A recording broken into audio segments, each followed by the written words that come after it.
Assalomu alaykum bizning YouTube'dagi obunachilarimiz hamda obuna bo'lmasdan kuzatuvchilar diqqatiga. Hozir obuna bo'lib qo'ying, chunki foydali videolar kuzatib olishingiz mumkin.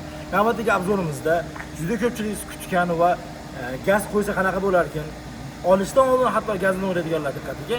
Videoda oxirigacha ko'rsangiz, gaz qanday qo'yilgan va qanday holatda yuradi, metanda qanday yuradi, propanda qanday yuradi sinab berardik. Lekin bu safargisi propandan sinab beramiz, chunki biz mashinaga propan qo'ydik. Dongfeng C31 modeli. Mashinamiz 100% gazda harakatlanadigan 1.5 atmosferli 116 ot kuchigacha maksimalnisi 1.2 turbina, 1.3 turbinalar bo'lsa 178 ot kuchidan 116 ot kuchiga ega bemalol bo'lishligi mumkin. Bu mashinamizga biz propan qo'yib berganmiz. Videoda oxirigacha ko'rsangiz hozir yurib sinab beramiz. Ko'rib turganlaridek mashinaga ham chiqib oldik. Eng qizig'i mashinani konditsioneri bor, konditsionerida ketyapmiz. Mashina mexanika korobka 5 pog'onalik. Mashina propan gazda qanday harakatlanishini siz bilan birga guvohi bo'lamiz. Biz bo'lsa mana do'kondan chiqib yurishga harakat qilyapmiz. Biz boshladik. Mana buni olib turaman. Mashina durust hozir gazda ketyapti. Spilometrni sizlarga ko'rsatib qo'yaman. Aytganimdek mexanika korobka 5 pog'onadan iborat. Tortish qalay oshna? Ha? Yaxshi tortyapti? Yuki bilan xotirjam ketadi. Benzindan yaxshi tortyapti, meni nazarimda.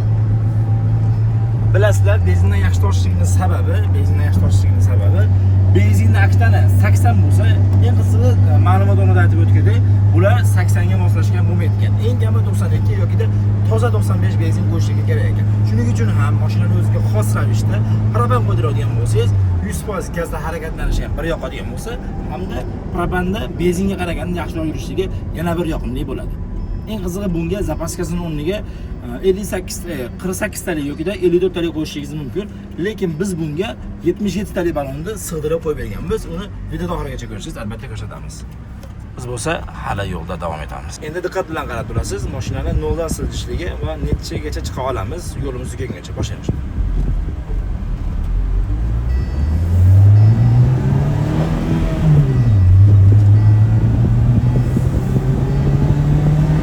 Kichkinagina ekranchasi bor ekan. Shunda ham bemalol spilometringizni ko'rib ketsangiz bo'lar ekan. Ko'rib turganlaringiz mashina tezlashida hech qanday muammo yo'q. Bemalol harakatlanib, razgom olib siljayapti. Imkon qadar mashina yo'qligida minyapmiz, ya'ni harakatlanyapmiz. Isbot o'laroq mana ichida hech qanday mashina yo'q. Shuning uchun ham isboti o'laroq sizlarga minib ko'rsatishga harakat qilyapmiz. Mashinamiz 108 spilometrimizdan chiqdi. Videoda kuzatib olishga shoshilmang, chunki endi nima qo'yganimizni, qanday holatda qo'yganlarimizni ko'rsatib o'taman.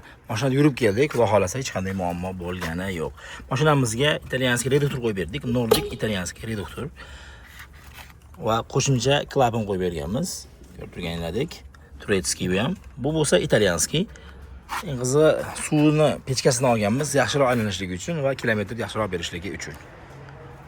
Oldi qismi.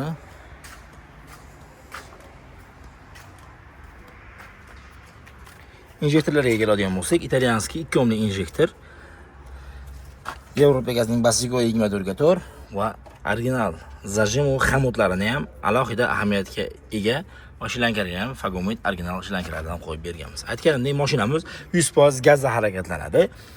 5 pog'onalik 1.5 atmosferli motor, 116 ot kuchiga ega. Minimal gazi toza 95 yoki toza 92 ga mo'ljallangan. Endi bo'lsa, bemalol 100% gazda harakatlanib propandan ketsa ham bo'ladi.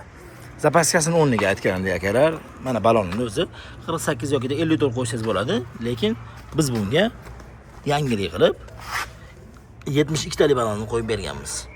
Turishini ko'ryapsizlar, akkuratlik qilib termo trubkalarini zapravishniga qo'yib berganmiz. Zapravishnisini bo'lsa, akkuratlik holatida mana bu joyiga qo'yib berdik. Sizlarga ham shunaqa sifatli xizmatlar kerak bo'ladigan bo'lsa, Gazprom servisiga murojaat qiling va ko'ngildan ziyoda qilishlikka harakat qilamiz. Bizni kuzatishda davom eting.